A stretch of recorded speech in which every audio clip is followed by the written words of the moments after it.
Kiboko TV.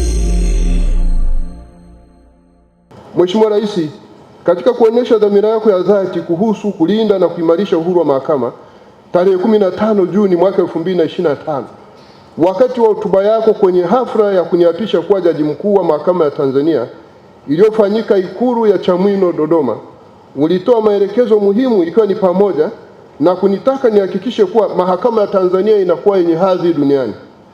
Mheshimiwa Rais,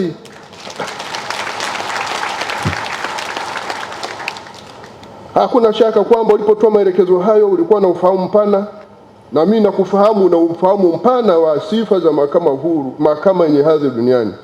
Ulikuwa na ufahamu mpana wa vigezo maalumu vinavyopima mahakama yenye hadhi duniani, ambavyo kwa kiasi kikubwa vinajengwa juu ya uhuru wa mahakama katika kufanya maamuzi yake bila uoga, upendeleo au shinikizo kutoka pande zote. Wakati fulani tunadhani ni uhuru dhidi ya muhimili wa utendaji na bunge peke yake. Pande zote, yani watu wote, wawe mwandishi wa habari na raia wengine wa kawaida na wanasiasa na kila mtu. Mheshimiwa Rais, katika kuonyesha Mheshimiwa Rais, kwa mujibu wa vigezo vya kimataifa vinavyotumiwa na Umoja wa Mataifa, Benki ya Dunia, International Commission of Justice, World Justice Project na taasisi nyingine za kikanda na kimataifa za utawala wa sheria hutumia viashiria au vigezo maalumu kupima utendaji wa ubora wa mfumo wa mahakama. Vigezo hivyo ni pamoja na hivi hapa. Yaani sio hii orodha sio yote, ni vichache, maana tukizungumza mheshimiwa moja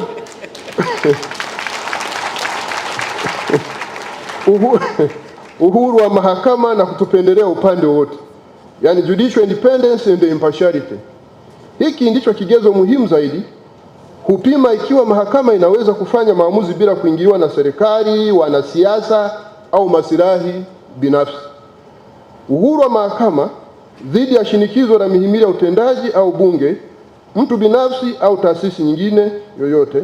Kutopendelea upande wote, ikiwa majaji wana upendeleo au kama wanatendea pande zote kwa usawa bila kujali hadhi zao. Vigezo hivi viko kwenye katiba zetu na sheria zetu, hivyo vipo tayari kwenye katiba yetu. Kigezo cha pili ni usalama wa ajira ya majaji na mahakimu, that is security of tenure for judges and the magistrates.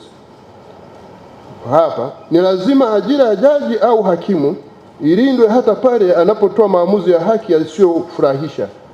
Kwa upande wa Tanzania, usalama wa ajira za majaji umelindwa kikatiba. Ibara 110 kubwa ibara ndogo ya 3 ya katiba inaeleza kuhusu mchakato wa kushughulika na nidhamu ya majaji wa mahakama kuu. Ibara 120 kubwa ibara ndogo ya pili ya katiba inaeleza kuhusu mchakato wa nidhamu ya majaji wa rufani. Kwa ujumla, kabla ya kumwondoa jaji kazini, ni lazima kuwe na kwanza, tuhuma nzito za kimaadili au kisheria dhidi yake; pili, uchunguzi wa tume ya utumishi wa mahakama, Judicial Service Commission, ufanyike; tatu, na mapendekezo rasmi kwa rais ili kuunda tume ya uchunguzi ambayo nusu ya wajumbe wake watakuwa majaji wa mahakama kuu au mahakama ya rufani kutoka katika nchi yoyote kwenye Jumuiya ya Madola. Usalama wa ajira za mahakimu unalindwa kisheria hata kama bado kuna changamoto, kwani utumishi wao ni wa kudumu, that is permanent and pensionable, isipokuwa kama wamewajibishwa kwa masuala ya kinidhamu kwa kikiuka maadili ya utumishi wao. Aidha, mchakato wa kuwapata majaji na mahakimu unasimamiwa na kusimamia nidhamu yao unasimamiwa na tume ya utumishi wa mahakama na ni huru, wa wazi na hauingiliwi na mamlaka yoyote. Kwa jumla, kigezo hiki cha pili nacho kimezingatiwa sana katika katiba yetu. Kigezo cha tatu ni urahisi wa kufikia huduma za haki, yani access to justice. Mfumo mzuri wa mahakama ni ule ambao wananchi wanaweza kuufikia na kutumia kikamilifu bila kikwazo vyovyote. Moja, uwezo wa kumudu gharama. Je, ada za kisheria na gharama za mawakili ni za kuridhisha? Pili, ufikiwaji wa mahakama na lugha inayotumika. Je, watu wanaweza kufika mahakamani kirahisi? Je, huduma zinapatikana kwa lugha za wenyeji? Alafu tatu, msaada wa kisheria. Je, serikali inatoa mawakili kwa wale ambao hawawezi kumudu gharama zao? Moja, katika hili pia sehemu kubwa imetimizwa. Tunazo sheria za legal aid, na pia Mheshimiwa Rais kupitia Samia Legal Aid Project kuna mfuko huo kusogeza hizi huduma za watu wanaohitaji hizi huduma za kisheria lakini hawana uwezo. Kwa tunayo sheria ya legal aid tangu mwaka 1969 na mwaka 2017 tulitunga sheria nyingine inaitwa the Legal Aid Act. Lakini ufikiwaji wa mahakama na lugha inayotumika. Lugha tunayotumia ni ya Kiswahili. Ni ya Kiswahili, tumeshatoka kwenye lugha ya Kiingereza. Na Mheshimiwa Rais, niseme tu kwamba mwanasheria mkuu wa serikali atakapokuwa amekamilisha tafasiri ya matoleo ya kisheria ya hizi kwa lugha ya Kiswahili, tutaanza pia kuandika hukumu kwa Kiswahili. Nimeambiwa yuko katika hatua za mwishoni, na sheria tayari ilishatungwa inayosema lugha ya mahakama itakuwa ni ya Kiswahili. Sasa ila uwezo wa kumudu gharama sinalo hakika sana, ndio maana serikali ikaja na utaratibu huu wa legal aid, na sasa mheshimiwa, kupitia ule mfuko wako ile Samia Legal Aid Project. Kwa haya ni mambo ambayo tumepiga hatua kubwa sana. Lakini kuhusu upatikanaji wa hizi haki zenyewe, niseme tu kwamba Rais Masawe amenitambulisha hapa kama jaji. Mara kwanza alisema jaji wa mahakama, jaji mkuu wa mahakama, jaji mkuu wa Jamhuri ya Muungano wa Tanzania. Baadaye akasema jaji mkuu wa mahakama ya Tanzania. Sasa mimi ambaye ni mwanasheria wa hizi sheria za kikatiba, niseme tu kwamba ibara 118 ya Katiba ya Jamhuri ya Muungano wa Tanzania inamtambua jaji mkuu kama jaji mkuu wa mahakama ya Tanzania. Mahakama ya Tanzania ikiwa ni moja wa muhimili unaounda dola na serikali ya Jamhuri ya Muungano wa Tanzania. Lakini katika ibara ya 42 ibara ndogo ya 5 inamtambua huyu jaji kwamba ni jaji mkuu wa Jamhuri ya Muungano wa Tanzania. Kwa hiyo Mheshimiwa Masawe hakuwa amekosea, alikuwa hana uhakika tu.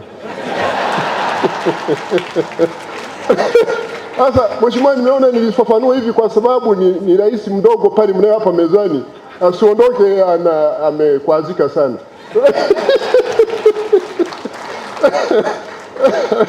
Mheshimiwa Rais, kwa taarifa hivi kama jaji mkuu wa Jamhuri ya Muungano wa Tanzania, nitoe taarifa mbele yako kuhusu accessibility ya hizi justice ya kupatikana kwa haki nchini. Kwa upande wa Tanzania bara tunazo huduma sasa za mahakama za wilaya nchini kote, katika wilaya zote za Jamhuri ya Muungano, mahakama za wilaya zote isipokuwa wilaya 3. Wilaya Chamwino ambao ujenzi jengo lake unakamilika mwezi huu kabla ya Juni. Wilaya Mkarama ujenzi wa mahakama wilaya inaendelea, na wilaya Ikungi ambao tunaanza ujenzi wa mahakama ya wilaya mwaka kesho wa fedha, mwaka ujao wa fedha. Sasa hizi mahakama kwa sasa wananchi wake wanapata huduma. Kwa mfano Chamwino pale unapokaa wao wanapata huduma mahakama hii hapa, na Ikungi na Mkarama wanapata huduma zao mahakama ya wilaya Iramba, alafu Ikungi wanapata huduma zao pale mahakama ya wilaya ya Singida. Kwa hiyo tumepiga hatua. Kwa upande wa Tanzania Zanzibar, mahakama zote, wilaya zote zina mahakama za wilaya na mikoa yote ina mahakama ya mikoa. Na huku Zanzibar, maana Unguja, kuna mahakama kuu pale ya Zanzibar pale Tunguu, na sasa inajengwa mahakama kuu Chake Chake Pemba. Tulifikiri kwamba ongeza kuifungua wakati huu, lakini tukasema hili ni swala msingi sana, tulitafutie muda wake mahususi. Lakini kabla ya sherehe za Muungano, Mheshimiwa, tutakuomba uende utufungulie lile jengo. Tunasogeza huduma zetu kwa sababu mahakama ya Muungano hii ya rufaa ni mahakama ya Muungano. Sasa haiwezi kuwepo mahakama ya rufaa kama una mahakama kuanzia mahakama za mwanzo kule mpaka huku juu. Lakini kwa bara pia tunazo mahakama za hakimu mkazi katika mikoa yote, na hizi tuko kwenye mchakato wa kubadilisha jina, badala ya kuziitwa mahakama za hakimu mkazi ziitwe mahakama za mkoa, ziwe na kazi za kufanya pale, zitusaidie kuharakisha kesi nyingi pale. Kwenye hilo Mheshimiwa, nikupe taarifa tu kwamba tumeshirikiana kwa karibu sana na ofisi ya mwanasheria mkuu wa serikali kupitia ile idara ya uandishi wa sheria kuandaa ule mswada. Hii inakuja na tija kubwa, ndio maana unaona hata makofi yanapigwa kule. Tunayo mahakama hapa inaitwa mahakama ya hakimu mkazi, na kule Bukoba wakazi ni wanawake. Sasa wakati fulani tunapata shida hapo mbele yako, nayo Mheshimiwa Jaji Mwarija siku moja akipata nafasi atakusimulia shida ya watu wa kule Bukoba na mahakama ya hakimu mkazi. Wao wanataka kesi zote sikilizwe na msheja hakimu mwanaume. Sasa tunatoka huko, tutaita hii nayo. In fact wananchi wametutangulia. Wananchi siku zote wanaita mahakama ya mkoa, na sasa karibu kila mtu ni hakimu mkazi. Hakimu mkazi ni yule mwenye shahada ya sheria. Tunao mpaka mahakama za mwanzo. Mahakama hii imekuwa haitusaidii sana Mheshimiwa Rais. Ina mamlaka sawa na mahakama ya wilaya. Yaani kama unamfanya mkuu wa wilaya awe na mamlaka sawa na mkuu wa mkoa. Sijui sheria ilikuwa wapi, hata mimi sielewi. Imekaa hapo miaka yote ile. Tunataka kuharakisha hizi huduma Mheshimiwa Rais. Ndio maana natumia muda mrefu hapa kidogo. Urahisi wa kufikika huduma hizi za haki. Tutashusha mashauri mengine yanayosikilizwa na mahakama kuu yasikilizwe na hii mahakama. Alafu itapokea pia na rufaa kutoka mahakama ya wilaya. Mashauri haya yataenda kwa spidi kubwa sana. Sisi makusudi yetu ni kwamba tulikusudia kwamba ifikapo Juni mwaka huu tusiwe na backlog yoyote, tusiwe na kesi yote inayochelewa. Lakini kwa sababu ya urasimu huu serikalini, mara kubadilisha sheria na watu wengine wanajivutavuta na nini, tumelazimika tutaenda sasa mpaka tumejiwekea target mpaka Disemba tutakuwa tumemaliza hii kitu, tutakuwa tumemaliza backlog zote. Na majaji na mahakimu hao Mheshimiwa Rais wana ari kubwa sana.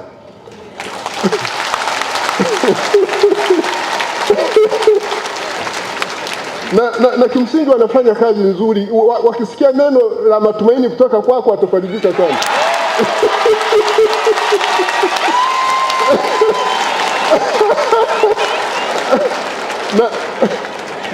na watumishi wote wa mahakama Mheshimiwa Rais, maana sisi peke yetu kama hatuwezi.